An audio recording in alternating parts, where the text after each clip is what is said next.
Assalamualaikum warahmatullahi wabarakatuh. Baik, pada kesempatan kali ini saya ingin berbagi mengenai tutorial menggunakan Preparation Screen Experiment. Nah, sebelumnya, Preparation Screen Experiment ini merupakan suatu laboratorium virtual yang dikembangkan oleh Royal Society of Chemistry dan dapat diakses secara gratis melalui peramban Anda tanpa perlu mendownloadnya terlebih dahulu. Nah, mengapa kita memerlukan laboratorium virtual? Nah, seperti yang kalian semua sudah ketahui bahwasannya pembelajaran kimia ini merupakan mata pembelajaran yang membutuhkan kegiatan eksperimen atau praktikum untuk menunjang konsep-konsep yang ada, konsep-konsep kimia yang ada. Nah, akan tetapi karena fasilitas di laboratorium di sekolah itu belum tentu memadai, juga dengan kondisi pandemi COVID-19 seperti ini, maka pembelajaran dengan praktikum atau eksperimen itu belum tentu mungkin untuk dilakukan. Nah, salah satu alternatifnya yaitu kita dapat melakukan eksperimen secara virtual menggunakan laboratorium virtual. Nah, salah satunya yaitu Preparation Screen Experiment. Nah, Preparation Screen Experiment ini kita gunakan untuk melakukan eksperimen filtrasi asam basa. Berikut saya akan menunjukkan tutorial menggunakan Preparation Screen Experiment. Yang pertama, kalian perlu mengetik link virtual.edu.rsc.org/preparation/experiment/2. Nah, setelah sudah akan muncul tampilan seperti ini. Nah, selanjutnya Anda dapat memilih quick start. Ya, di sini ada beberapa level filtrasi yang dapat dilakukan. Nah, akan tetapi untuk kali ini kita akan memilih preparation level 1. Nah, jika muncul seperti ini, checkbox seperti ini, dapat langsung mengklik OK.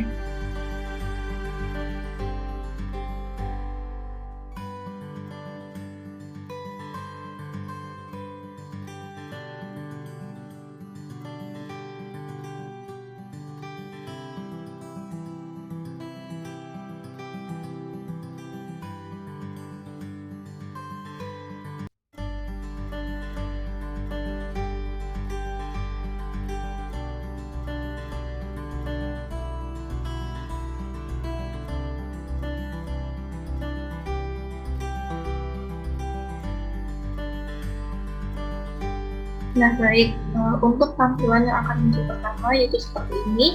Di sini dijelaskan bahwa di level 1 ini kita akan menganalisis suatu sampel dari sungai yang telah terkontaminasi dengan alkohol. Jadi kita akan melakukan eksperimen untuk menentukan konsentrasi asam yang sudah mencemari sungai seperti itu. Nah, untuk ini kita langsung klik next. Nah, di sini kita ada petunjuk untuk kegiatan yang akan kita lakukan selanjutnya. Di sini kita dapat melihat bahwasannya setelah ini akan ada video yang diputarkan.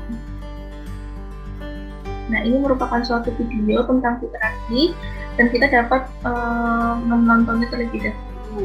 Nah, untuk menonton video ini, maka kita dapat mengklik tombol play.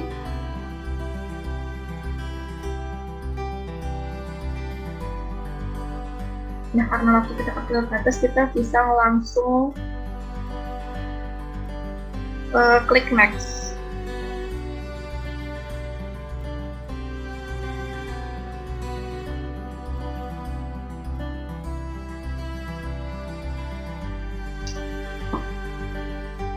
Kita bisa langsung klik next.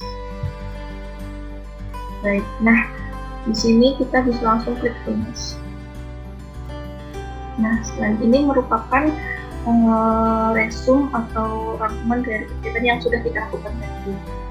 Nah, kita dapat mengklik next activity untuk kegiatan selanjutnya.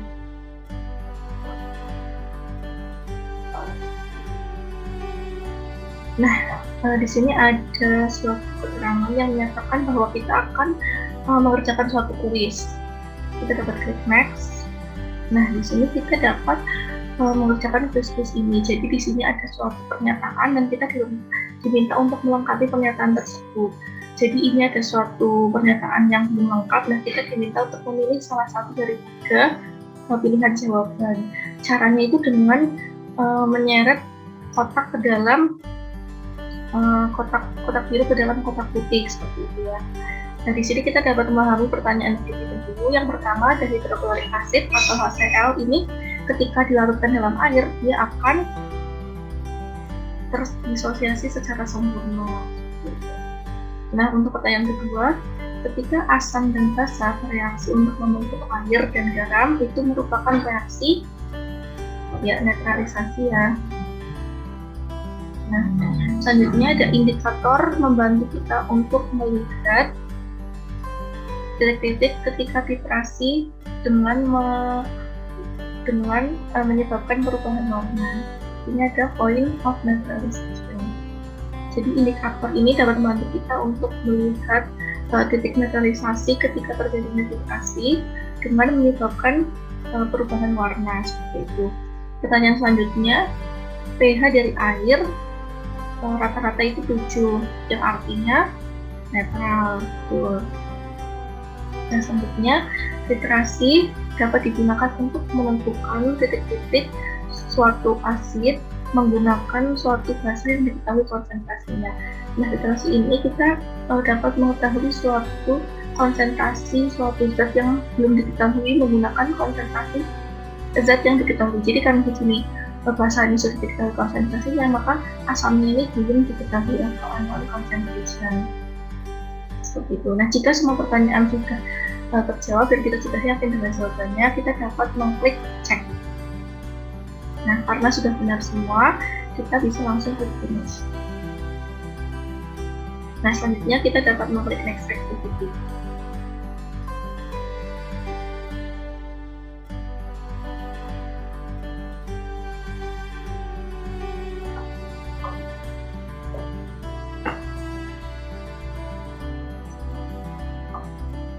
Baik, pada kegiatan ini kita akan mengetahui bagaimana suatu asam atau basa ini dapat mempengaruhi pH suatu larutan. Next, nah di sini ada 3 larutannya. Yang pertama ada NaOH, kemudian ada HCl, dan juga ada air. Nah, kita diminta untuk menentukan rentang pH dari masing-masing senyawa tersebut gitu. Jadi di sini akan ada pilihan tentang pH-nya, pH 0 sampai 2, pH 7, pH 12 sampai 14. Nah, kita diminta untuk memilih rentang pH yang paling tepat untuk masing-masing senyawa. Nah, apabila kita tidak mengetahuinya, kita dapat menggunakan pH scale di sini untuk mengetahui rentang pH. Misal, rentang pH asam itu dari 0 sampai 6, kemudian netral itu 7, dan rentang pH basa itu 8 sampai 14. Nah, di sini kita dapat melihat misal sodium hidroksida atau NaOH ini merupakan suatu basa, maka rentang pH-nya itu berada antara 8 sampai 14. Jadi di sini kita dapat memilih rentang pH pada 12 sampai 14. Sedangkan HCl itu termasuk asam, maka kita dapat memilih rentang pH pada 0 sampai 2. Sedangkan air itu termasuk senyawa yang netral, maka kita dapat memilih pH 7. Nah, apabila ketika ini sudah terjawab dan kita sudah yakin bahwa sudah benar, maka kita dapat mengklik cek. Nah, kalau sudah benar, kita dapat mengklik next. Nah, di sini perintahnya menyatakan bahwasannya kita diminta untuk memilih senyawa yang merupakan asam. Nah, pilihan jawabannya itu bisa lebih dari satu. Jadi di antara pilihan jawaban ini kita diminta untuk memilih yang mana yang merupakan senyawa asam. Nah, cara memilihnya kita tinggal mengklik ke senyawa yang merupakan asam tersebut. Misalnya ini ada H3 ya, ini merupakan asam nitrat, maka kita klik. Kemudian ada H2SO4, ini merupakan asam sulfat, maka kita klik, dan ada HCl atau asam klorida. Jadi CaOH2 ini merupakan kalsium hidroksida sehingga dia bersifat basa. NaOH ini merupakan natrium hidroksida bersifat basa, dan KOH ini merupakan kalium hidroksida bersifat basa. Nah, apabila semua asam sudah kita pilih dan kita sudah yakin bahwa itu benar, kita bisa mengklik cek. Nah, selanjutnya kita bisa klik next. Nah, di sini kita dari perintah ini kita diminta untuk menentukan apakah pernyataan di sini benar atau salah. Ya, jadi di sini ada suatu larutan Di sini ada larutan basa atau alkalin ya, alkalin itu basa, dan di sini ada titik akhir titrasi seperti itu. Dan di larutan basanya ini sudah ditetesi oleh larutan indikator PP atau fenolftalein. Nah, ketika PP ini diteteskan ke dalam basa, ini warnanya pink seperti itu. Nah, ketika mendekati ketika sudah titik akhir titrasi, itu warnanya menjadi bening. Yang artinya ketika ditambahkan asam, larutan PP ini akan berubah menjadi bening ketika mendekati titik akhir titrasi. Nah, dari situ kita dapat menyatakan apakah pernyataannya itu benar atau salah. Pernyataan pertama, indikator PP ini tidak dipengaruhi oleh pH larutan. Salah ya, karena dipengaruhi. Kalau salah kita dapat klik pada false. Pernyataan kedua, larutan indikator PP dapat berubah warna ketika mendekati titik akhir netralisasi yang menunjukkan titik akhir titrasi. Betul ya.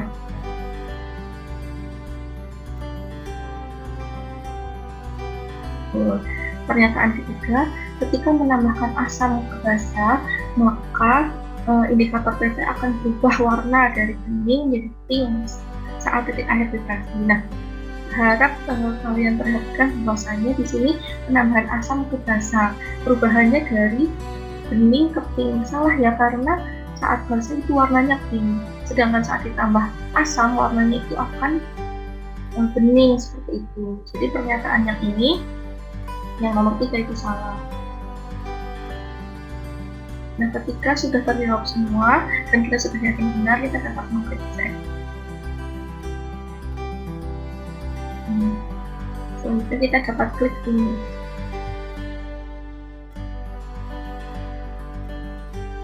Nah, selanjutnya kita dapat mengklik next activity. Nah, untuk kegiatan selanjutnya kita akan menghitung massa dari NaOH yang akan kita gunakan untuk titrasi. Next. Nah, di sini kita diminta untuk menimbang 1 gram dari NaOH atau sodium hidroksida. Nah, di sini sudah ada neraca massa ya adik-adik, dan ini angkanya itu menunjukkan massa dari zat yang akan kita timbang. Nah, langkah yang pertama itu kita perlu meletakkan dari si kaca ROC atau tempat untuk menimbang ini ke atas neraca. Caranya dengan menyeret ke atas neraca. Nah, setelah sudah, kita dapat melihat bahwasannya angkanya ini bertambah. Angka ini menunjukkan massa dari si wadahnya ini, yang artinya massa wadah ini adalah 0,5 gram. Nah, akan tetapi kita tidak akan menghitung massa dari wadahnya, kita hanya akan menghitung massa dari NaOH.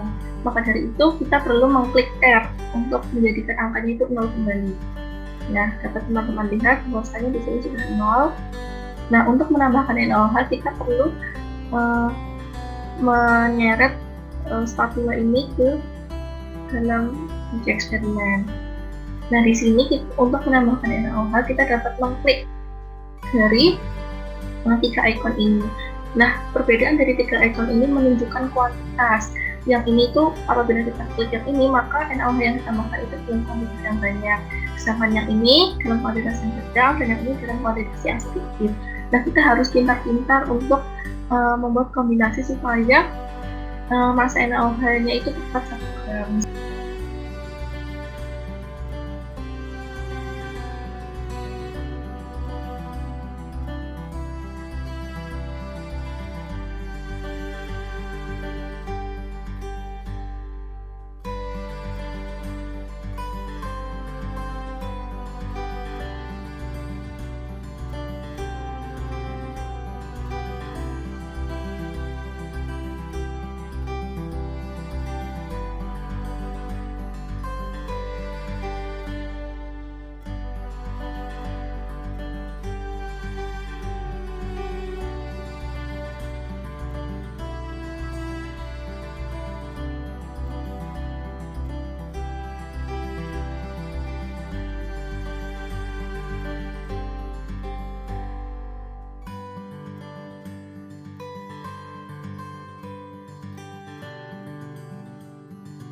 Nah, ketika massanya sudah tepat 1 gram, maka kita dapat mengklik cek.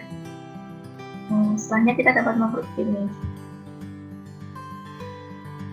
Selanjutnya kita dapat mengklik next activity. Nah, pada kegiatan ini kita akan membuat larutan standar NaOH. Jadi larutan standar NaOH ini merupakan suatu larutan yang sudah diketahui konsentrasinya seperti itu. Dapat klik next. Nah, di sini perintahnya adalah kita akan melarutkan 1 gram NaOH yang sudah kita timbang tadi ke dalam labu ukur berukuran 250 cm3 atau 250 ml. Nah, caranya kita dapat menuangkan atau mengalirkan aqua gas ke dalam glass beaker.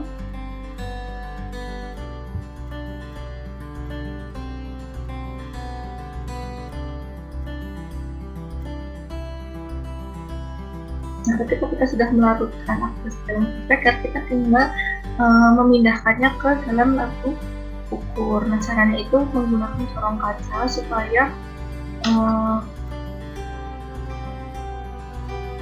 lebih rapi seperti itu ya, dan tidak ada larutan yang keluar. Nah, selanjutnya kita akan menyeret glass beaker ke atas labu ukur untuk memindahkan larutan. Nah, karena di dalam glass beaker ini masih tersisa ya, seperti ada sisa-sisa NaOH, maka kita perlu membilasnya sekali lagi.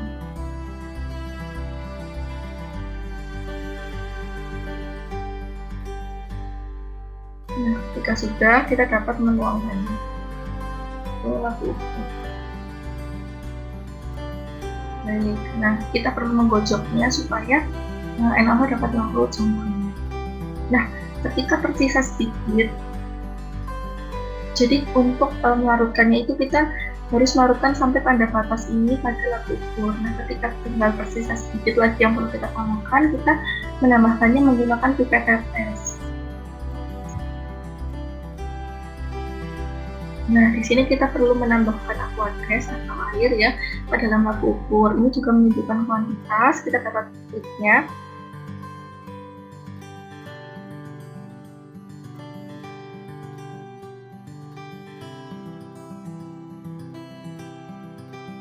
Selanjutnya kita dapat mengklik ini.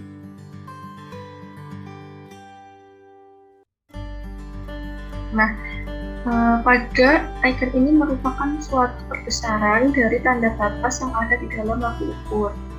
Nah, perlu teman-teman ketahui untuk mengukur tepat 250 ml, maka meniskus bawah ini harus tepat berada pada garis.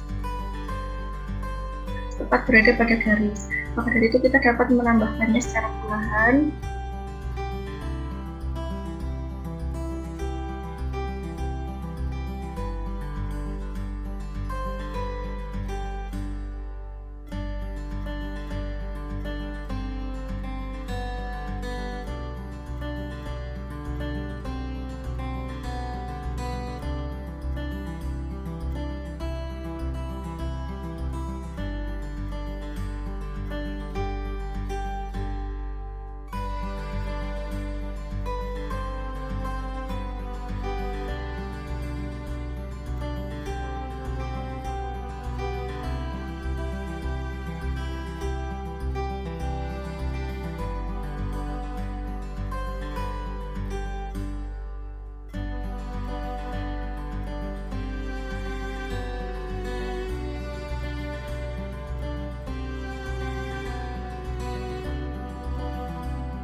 Nah, baik, ini untuk mendapatkan ukuran 250 ml yang tepat, meniskus bawah ini tepat berada pada tanda batas ya. Kalau sudah seperti ini kita dapat mengecek. Nah, kalau sudah benar kita dapat klik finish. Kemudian kita dapat mengklik next activity. Nah, di sini kita diminta untuk menghitung konsentrasi dari NaOH yang sudah kita buat, larutan standar NaOH yang sudah kita buat. Kita dapat mengklik next. Nah, di sini. Nah, sebelum menghitung konsentrasinya, kita perlu menghitung MR atau massa molar dari NaOH. Untuk menghitung massa molar, kita perlu mengetahui AR dari masing-masing unsur dalam NaOH. Nah, di sini diketahui bahwa ada unsur sodium atau Na itu ada satu, ya, di NaOH itu ada satu, oksigen ada satu, dan hidrogen itu ada satu. Nah, selanjutnya untuk AR-nya kita dapat melihat pada tabel periodik di bawah ini. Nah, perlu kalian perhatikan bahwasannya membedakan mana yang merupakan massa atom relatif dan mana yang merupakan nomor atom seperti itu, ya. Yang bawah ini merupakan suatu nomor atom, sedangkan yang atas ini merupakan massa atom relatifnya seperti itu. Nah, kita dapat menuliskannya sesuai dengan tabel ini. Maka sodium itu 23, oksigen 16, dan hidrogen itu 1. Nah, ketika sudah, maka kita dapat mendapatkan NR dari NaOH yaitu 40. Klik cek, dan finish. Nah, selanjutnya kita perlu untuk menghitung mol dari NaOH. Nah, untuk menghitung molnya kita perlu menentukan rumus untuk mol terlebih dahulu. Nah, di sini kita ada segitiga bantuan, ya. Di sini ada mol, kemudian ada massa, dan ada NR. Nah, maka untuk menghitung mol kita perlu massa dibagi dengan NR. Nah, sudah kita klik cek. Baik, nah di sini dapat terhitung, ya, mol dari larutan standar NaOH yang sudah kita buat yaitu 0,025 mol. Klik next. Nah, ketika kita sudah mendapatkan molnya, kita sudah mengetahui tadi volume yang kita buat, maka kita akan menghitung konsentrasinya. Nah, sebelumnya kita harus mengetahui rumus dari konsentrasi itu sendiri. Nah, di sini sudah ada rumus mol, ya, bahwasanya mol itu konsentrasi dikalikan volume per 1000. Nah, dari itu rumus konsentrasi sama dengan mol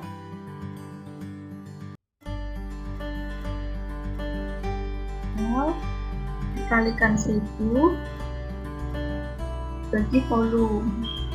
Seperti itu. Jika sudah, cek. Nah, selanjutnya next. Nah, di sini kita akan menghitung konsentrasi larutan standar NaOH yang kita buat. Di sini kita tinggal memasukkan angka-angka yang sudah tersedia. Karena tadi kita sudah mengetahui bahwasanya konsentrasi itu mol dikali 1000 per volume, maka kita dapat mengisi kotak putih ini dengan angka-angka yang tersedia. Jadi ini kan mol, jadi kita cari mol, ini molnya. Kalikan 1000 dibagi volume itu. Sehingga konsentrasi larutan standar NaOH adalah 0,1 m. Ya, kita dapat klik cek. Nah, klik finish. Oke, nah selanjutnya kita dapat klik next activity. Nah, selanjutnya kita akan menyiapkan peralatan untuk melakukan filtrasi.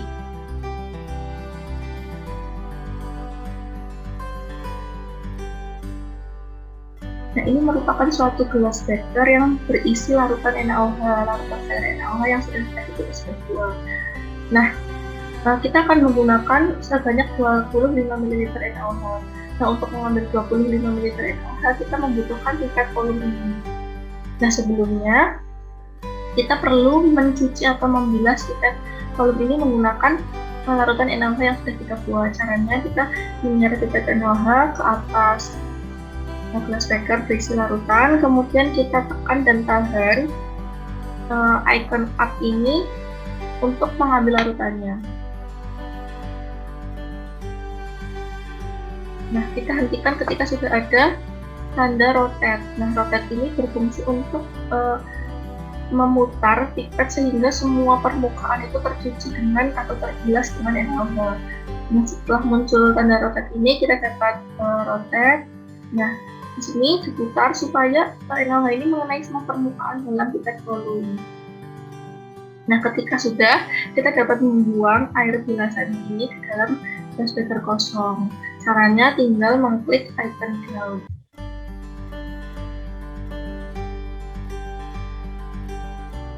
Nah, ketika sudah selesai, dapat klik cek dan next. Nah, selanjutnya kita akan mengambil sebanyak 25 ml larutan standar NaOH, kita pindahkan ke dalam raku Erlenmeyer untuk melaksanakan titrasi. Nah, caranya ini kita mengambil pipet volume 25 ml. Jadi pipet volume ini yang sudah tepat ya ukurannya, kalau kita sekali mengambil itu langsung terambil 25 cm3 atau 25 ml. Caranya kita menyeret ke atas glass beaker. Nah, perlu kita ketahui bahwasannya mengambilnya juga harus tepat pada tanda batas, manis di bawah tepat pada tanda batas supaya volumenya itu akurat. Maka kita dapat menekan tanda up,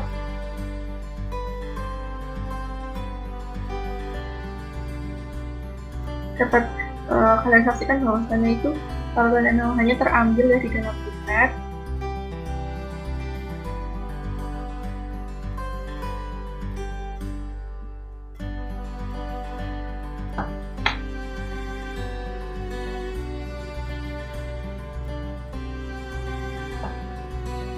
Nah, ketika sudah mulai mendekati tanda batas, kita tambahkan secara perlahan-lahan.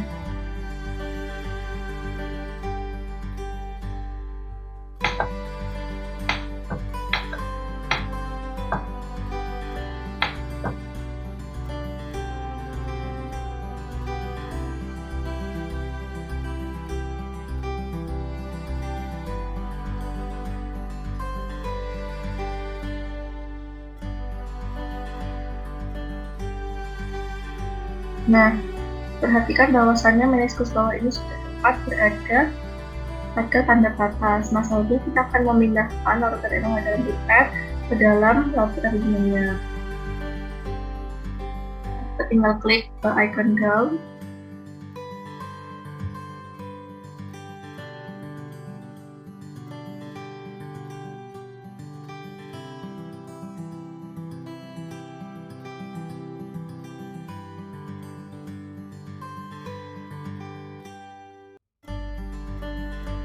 Nah, ketika sudah dipindahkan, kita menambahkan 3 tetes indikator PP ke dalam laku Erlenmeyer berisi NaOH. Caranya kita tinggal menyeret 3 tetes indikator PP ini ke atas Erlenmeyer. Nah, setelah itu kita mengklik ikon ini sebanyak 3 kali, yang menandakan kita menambahkan PP sebanyak 3 tetes.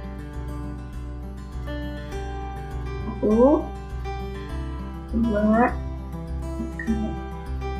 Nah, dapat dilihat bahwasannya larutan NaOH yang mulanya bening ketika ditambahkan PP itu akan menjadi pink. Nah, ketika sudah selesai, kita dapat mengklik save. Nah, selanjutnya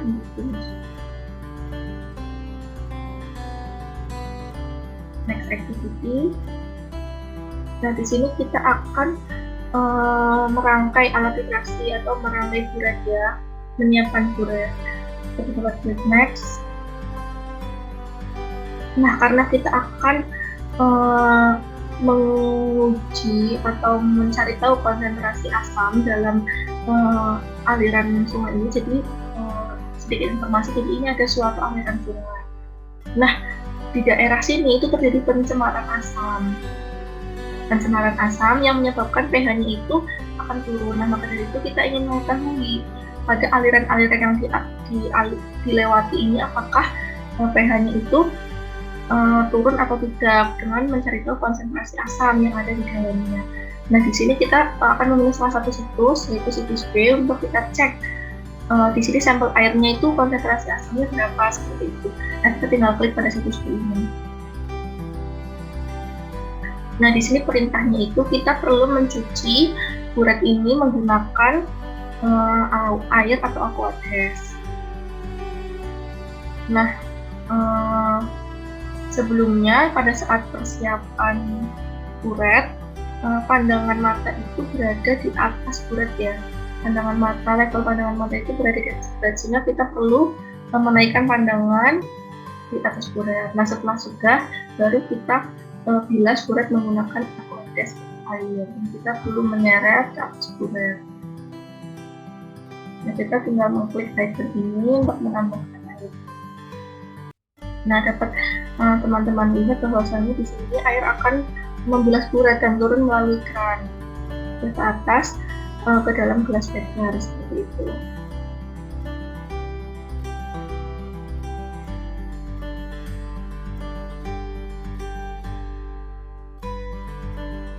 Nah, ketika sudah, kita dapat mengklik cek dan next.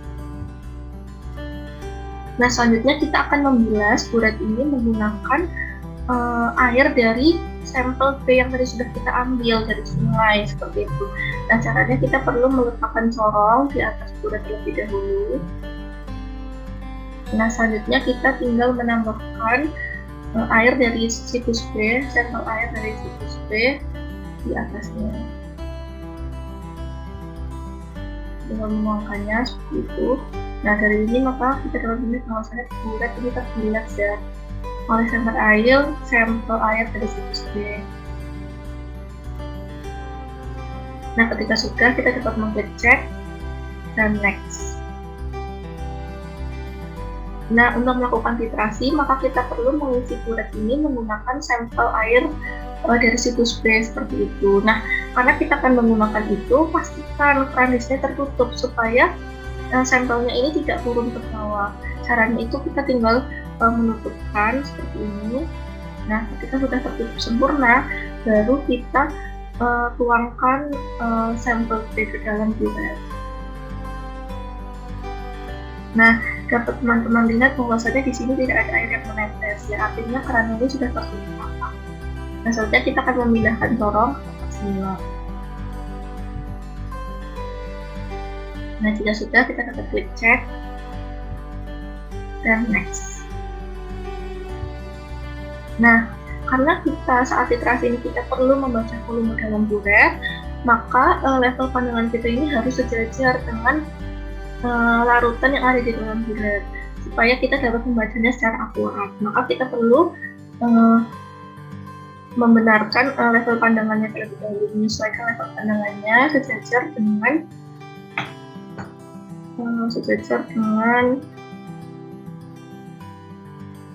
garis larutan pada bulat. Nah, jika sudah, kita dapat klik cek. Lalu selanjutnya finish. Nah, kemudian next activity. Nah, ini merupakan aktivitas selanjutnya merupakan kegiatan titrasinya. Kita dapat klik next. Baik. Nah, kita akan melakukan titrasi sebanyak 3 kali. Yang pertama ini merupakan fase trial atau fase percobaan untuk mengecek kondisi dari alat-alatnya dulu. Nah, sedangkan kegiatan yang kedua dan ketiga ini merupakan titrasi yang akurat yang akan kita ambil datanya. Ini merupakan titrasi pertama, yang ini merupakan titrasi kedua. Nah, sebelum kita melakukan titrasi, kita perlu membaca bulat ini, membaca angka volume pada bulat dengan menuliskan pada initial reading atau volume awal dalam bulat. Nah, cara membacanya itu kita harus melihat di sini itu menunjukkan angka 8, sedangkan desimalnya itu menunjukkan 1. Artinya volume awalnya itu 8,1. Nah, di sini diminta untuk menambahkan 2 desimal dan tanda desimalnya itu dituliskan dengan titik. Jadi kita dapat menuliskan 8.10. Jadi ada 2 desimal di belakang koma ya. Nah, ketika sudah, kita dapat mengklik cek. Selanjutnya kita klik next. Nah, untuk memulai titrasi kita dapat mengklik start di sini.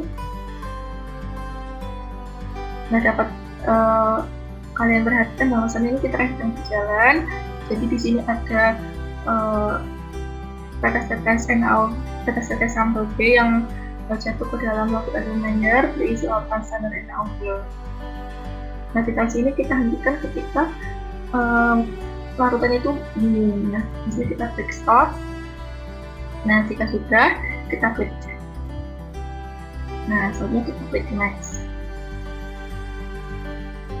Nah, kita perlu membaca volume akhir yang ada pada kuret. Di sini dapat teman-teman saksikan bahwa ini volumenya 23,8 gitu ya. Maka kita tuliskan 23.80. Dan kita klik check. Nah, kita klik next. Nah, untuk menghitung volume sebenarnya berapa sih volume sampelnya ini yang digunakan atau yang ditambahkan itu, kita perlu menghitung selisih dari volume akhir dikurangi volume awal. Di sini berarti kita menghitung 23,8 dikurangi dengan 8,1. Artinya 15,70. Kita tulis 0,70. Kemudian kita klik check. Nah, kalau sudah benar kita klik next. Nah, selanjutnya kita akan melakukan hal yang sama untuk iterasi pertama dan iterasi kedua. Jadi ini karena sudah ada volume awal yang sudah terisi, maka kita tinggal klik start untuk memulai iterasi.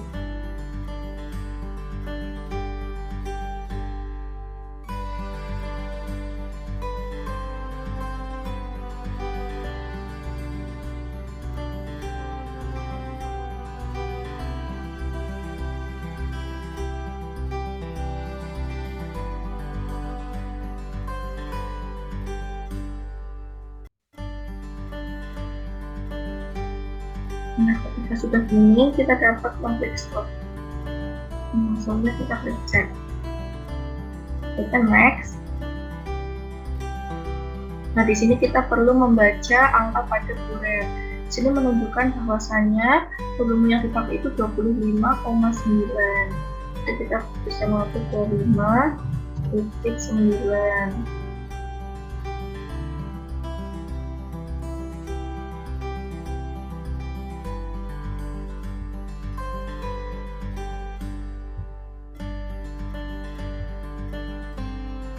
Nah, kemudian kita klik check. Kemudian next. Nah, untuk volume yang ditambahkan, kita berarti menghitung selisih dari volume akhir dengan volume awal, yaitu 25,9 dikurangi 9,4. Hasilnya 16,5. Kita dapat menulis di sini 16,56. Sudah kita klik check. Dan kalau sudah benar, kita klik next. Nah, untuk iterasi kedua kita lakukan dengan sama.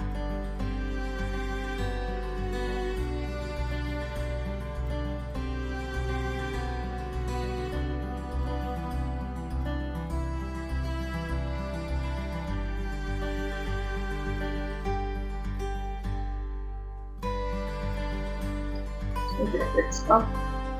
Menit. Nah, kita klik dulu. Next. Nah, kita akan membaca volume akhir di sini, yaitu 26,87. 26,80. Check.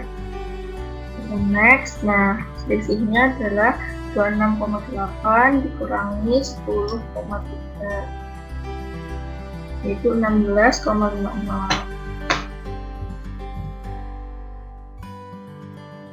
16,56. Cek. Benar, next. Nah, untuk menghitung volume atau rata-rata volume yang ditambahkan itu, kita hanya perlu menghitung rata-rata dari iterasi pertama dan iterasi kedua. Jadi fase trialnya ini tidak kita ikutkan. Maka cara menghitung rata-ratanya itu 16,5 ditambah 16,5 dibagi 2. Hasilnya 16,5. Kita klik cek. Kita klik. Nah, di sini sudah ada ya volume sampel B yang dibutuhkan untuk meliterasi, yang dibutuhkan saat iterasi itu 16,5 cm atau 16,5 ml. Kita klik OK.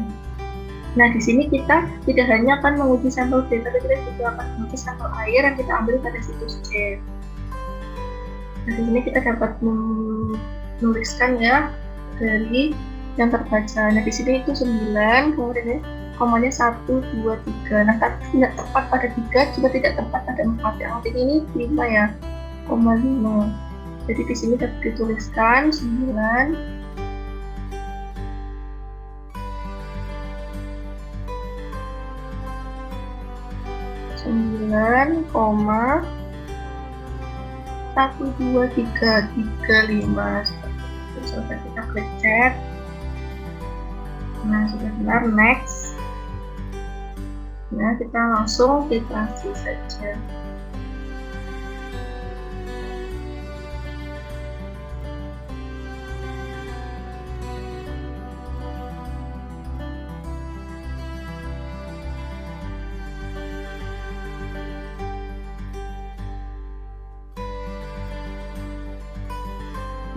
Stop,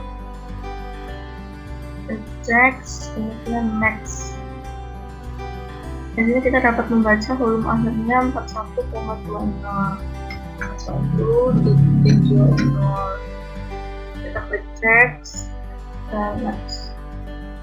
Nah, di sini kita tinggal menghitung selisih dari 41 dan 41,2 dikurangi 9,35 31,85 31,85. Cek terus next. Nah, selanjutnya kita akan melakukan titrasi 21.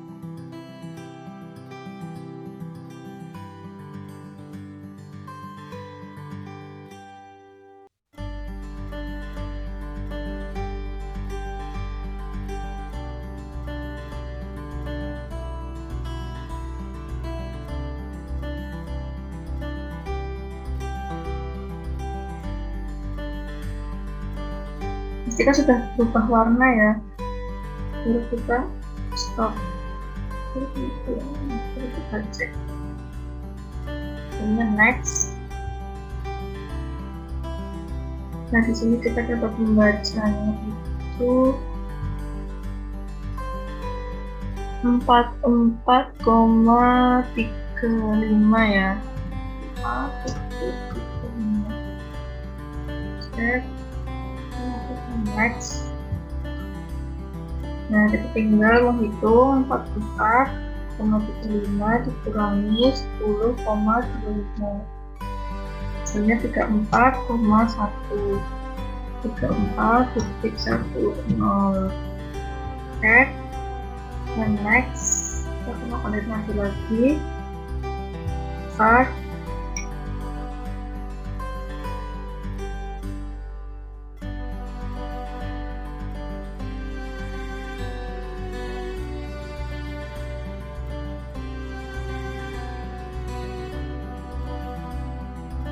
Klik stop, kemudian cek dan next. Nah, perlu dibaca di sini bahwa yang dibutuhkan itu 42,55. 42,55. Cek next. Sini kita menghitung selisih 42,55 dikurangi 8,45. 4,10. Cek. Nah, di sini kita juga akan menghitung volume rata-ratanya menggunakan titrasi TL1 dan TL2. Titrasi akurat 1 dan titrasi akurat 2 saja. Maka volume rata-ratanya 34,153. Nah, ketika semua kita sudah mendapatkan data rata-rata volume B dan volume sampel C, maka kita dapat mengklik finish.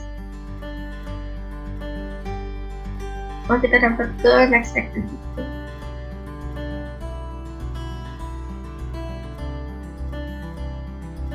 Nah, di sini kita akan melakukan analisis data yang sudah didapatkan dari titrasi tadi untuk menentukan konsentrasi HCl yang ada pada air sungai. Ini kita next. Nah, di sini kita perlu menghitung mol dari NaOH yang digunakan untuk kita titrasi. Tadi kan kita menggunakan 25 ml NaOH ya, dengan konsentrasi 0,1 m dari larutan standar NaOH. Nah, untuk menghitung molnya ini kita dapat menggunakan rumus konsentrasi dikalikan volume per 1000. Maka di sini konsentrasinya itu 0,1 dikali volumenya itu 25 cm kubik atau 25 ml per 1000, hasilnya adalah 0,055 mol ya. Kita cek. Dan next. Nah, di sini kita akan menghitung mol dari HCl. Nah, mol dari HCl ini dapat kita hitung menggunakan persamaan reaksi netralisasi antara NaOH dan HCl. Jadi ketika kita mengetahui koefisien pada persamaan reaksi tersebut, di sini kan kita dapat mengetahui ya koefisien HCl-nya itu 1. Maka dengan perbandingan koefisien itu kita dapat menentukan molnya. Karena sama-sama 1, perbandingannya 1:1 antara NaOH dan HCl, maka mol HCl yang bereaksi dalam filtrasi itu juga 0,0025 yang ini. Nah, kita klik cek. Nah, kemudian next. Nah, karena kita sudah mengetahui mol dari HCl yang digunakan untuk filtrasi, maka kita dapat menghitung konsentrasi dari HCl. Nah, cara menghitung konsentrasinya itu menggunakan rumus ini ya, mengikuti rumus ini. Jadi konsentrasi itu mol dikalikan 1000 per volume. Nah, kita akan menghitung konsentrasi pada sampel air yang kita ambil dari situs B. Caranya itu mol itu 0,025 dibagi volume rata-rata pada situs B. Nah, volume rata-rata pada situs B yaitu 16,5 cm atau mililiter. Nah, kita klik cek. Nah, sehingga didapatkan konsentrasi HCl pada situs B itu 0,15 molar seperti itu. Maksudnya, next kita akan menghitung konsentrasi dari situs C. Sama ya caranya, yaitu mol dikali 1000 dibagi 34,1 ml. Kita cek. Nah, hasilnya 0,07 molar. Nah, di sini kita melihat bahwasanya konsentrasi HCl pada sampel air di situs B itu lebih tinggi daripada pada situs C, menandakan bahwa pH di situs B itu akan lebih rendah dibandingkan pH pada situs C. Itu. Atau situs B ini akan lebih asam seperti itu ya. Nah, next. Nah, selanjutnya karena kita sudah mengetahui konsentrasi dari masing-masing air pada situs, dapat dihitung pH-nya. Nah, karena ini merupakan pH titik A ini merupakan situs yang belum tercemar ya, karena pencemarnya di sini. Jadi pH pada situs A ini masih netral, sedangkan pada pH situs B, situs C, dan situs D ini sudah terpengaruh oleh pencemaran di sini. Nah, kita dapat menentukan pernyataan ini benar atau salah. pH air itu normalnya adalah netral. Benar ya, karena di situs A itu yang belum tercemar normalnya adalah hijau atau netral. Jadi itu atau benar. Kemudian yang kedua, pH akan menurun ketika konsentrasi HCl itu meningkat. Nah, di sini dapat melihat konsentrasi HCl 0,5 dari 0,07. Ya, jadi ini pH-nya akan lebih kecil, sedangkan ini pH-nya lebih besar. Jadi ini ketika pH-nya menurun, konsentrasi HCl-nya itu naik. Di jawabannya betul. Selanjutnya, pH pada situs C itu baik. Nah, kita dapat melihat di sini. pH situs C itu 1,2. Kita harus mencocokkan pada tabel kualitas standar dari air. Nah, di sini 1,2 itu masuk dalam kategori buruk atau bad ini. Jadi, bukan masuk dalam kategori baik, sehingga ini penyataannya salah. Nah, selanjutnya, pH sungai kembali pada kategori sedang ketika melewati situs D. Nah, di situs D ini pH-nya 4,7. Nah, berdasarkan tabel 4,7 itu merupakan level sedang atau kategori sedang. Jadi jawabannya true. Nah, jika sudah terjawab semua, kita dapat klik cek. Kemudian kita klik finish. Selanjutnya kita dapat klik next activity. Nah, selanjutnya ini akan ada review dari kegiatan praktikum yang sudah dilakukan. Nah, untuk menyelesaikan praktikumnya, kita dapat mengetik mengklik Add Activity. Baik, terima kasih. Jadi sekian untuk tutorial dari Reflection Screen Eksperimen yang level 1. Semoga bermanfaat. Terima kasih. Wassalamualaikum warahmatullahi wabarakatuh.